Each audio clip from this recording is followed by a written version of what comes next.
lately things in the world of politics are getting kind of, intense. Yeah. Like everyone's just got to pick a side and then that's it, right? It's no Yeah. more like talking, Right. just digging in. Totally. Well, good news. You're not alone if you feel that way. We're going to take a deep dive today into this whole rise of political extremism thing. Like what's making it worse Yeah. and what's it going to do to democracy overall. Mm-hmm. But most importantly, how does all this affect you? Yeah.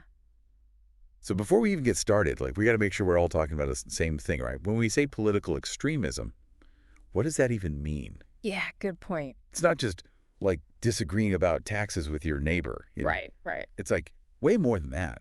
It's about the people taking things way too far. They're the extreme. Yeah. The ones pushing for huge radical changes. And a lot of times they're like totally against how democracy works. Against the whole system. Yeah. Like compromise, Yeah. and peaceful transitions when we vote and stuff. Exactly. Yeah. Think of those groups who are all about just getting rid of everything. Like the whole system's got to go. Yeah. Yeah. Yeah. Starting fresh? Kind of. Yeah. So the big question we're wrestling with today is, has centrism, like the middle ground, is it gone? Interesting. Are we just going to keep swinging back and forth from one extreme to the other? Right. Or can we, like, find some middle ground again? Right. We've got a whole bunch of research here to try to figure this out. Articles about what's happening around the world, reports on specific movements. We've got some psychology studies in the mix. Cool. Let's jump in. Okay. One thing that really surprised me reading all this stuff is that there are actually people out there making arguments for having these extreme groups be even more involved in politics. Really? I know. It sounds kind of wild, right? Yeah, it does. What do you think about that? Well, it's interesting. One thing I noticed is that a lot of times these groups, no matter what they believe, they're like the canaries in the coal mine, you know? What do you mean? They're the ones who are like, hey, something's wrong, really loud, about problems everyone else is ignoring. Interesting. They kind of force us to see those uncomfortable things about our systems, about our institutions, even if their solutions, well, let's just say they're a bit radical. I see what you mean. They're like pointing at the cracks in the system, even if their way of fixing things is going to blow everything up. Exactly. Sometimes those extreme positions, maybe not the best solutions in the end, but they can make things clearer for voters, you know? Oh, that's interesting. Like, the world of politics can be so gray, right? Oh, boy. Full of compromises and stuff. But these groups, they're black and white. You know where they stand. And for some people, that's appealing. Yeah, I get that. When it's all so complicated, sometimes you just want a simple answer, right? Right. But we got to be real. The downsides of all this, if it gets out of control, it's kind of scary. Oh, yeah.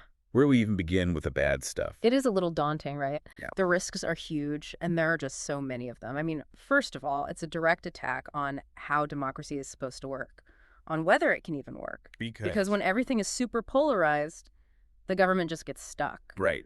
Nothing gets done. Gridlock. Yeah, exactly. Nobody can agree on anything, so no compromise, no working together. That's terrifying because, like, the whole point of democracy, I guess, to find that common ground and work together, isn't it? Absolutely. Imagine a world where every single debate, every issue is just a fight to the death. Yikes. Nobody's trying to solve problems. Everyone just wants to crush the other side. And when that happens, What? the political process is paralyzed, but people also start losing faith in the whole idea of democracy. Wow.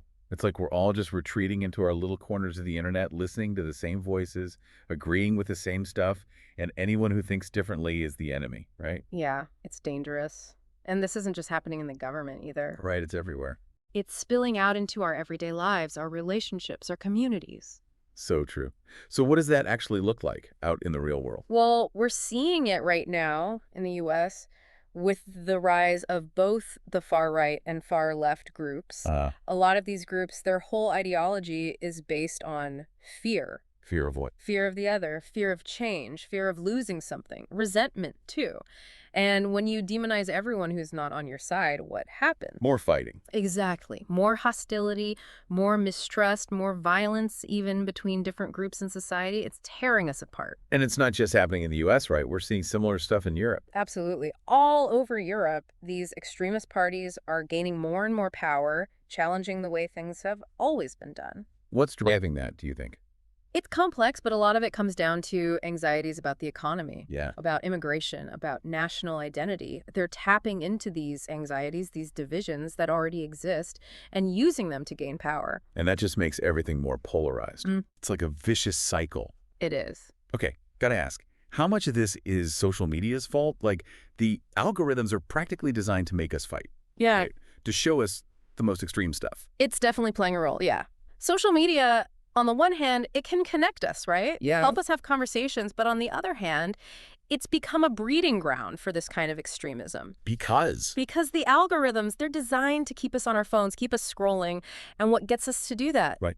Outrage, fear, that's what keeps us clicking. So it's like this awful loop. The algorithm shows us something extreme, we get riled up, we click, and they feed us more extreme stuff. And it just keeps going. And they're making money off of it. It's a pretty accurate assessment, unfortunately. And what happens is we end up in these echo chambers where we only hear people who already agree with us. Anything that challenges our beliefs, it's fake news. It's the enemy.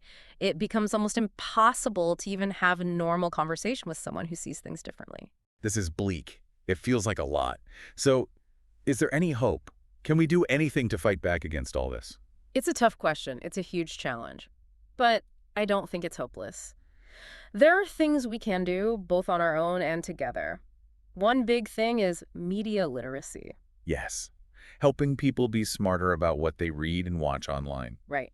Critical thinking skills. We need to teach people how to tell if something is biased, how to figure out if a source is credible, how to form their own opinions based on facts. Absolutely.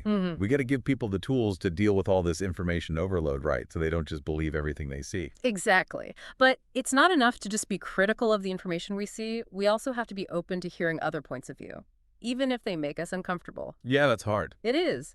But we got to get out of our echo chambers and actively look for different perspectives. You don't have to agree with everything, but you got to listen. You got to be open-minded. You got to try to understand where other people are coming from. It's about, like, being strong in your own beliefs, but also being humble enough to admit you might be wrong. Or at least that there's another side to the story. Exactly. And we need to support those organizations, those initiatives that are out there fighting extremism and trying to build understanding. Yeah, there are groups doing that. Oh, yeah. Lots of them. They're doing amazing work trying to bridge the gaps between people, to get us talking to each other again, to challenge all the hate. So for everyone listening right now, think about this. What can WE do, each of us, to push back against this wave of extremism? Can we be involved in politics? Can we care about these issues without turning everyone who disagrees with us into an enemy? That's the big question. We got to find that balance. We do. And this conversation, it doesn't end here. What stuck with you from this deep dive? How do you think we can create a more moderate, more constructive political landscape? Tell us what you think. Let's keep talking about this. Let's work together to find solutions.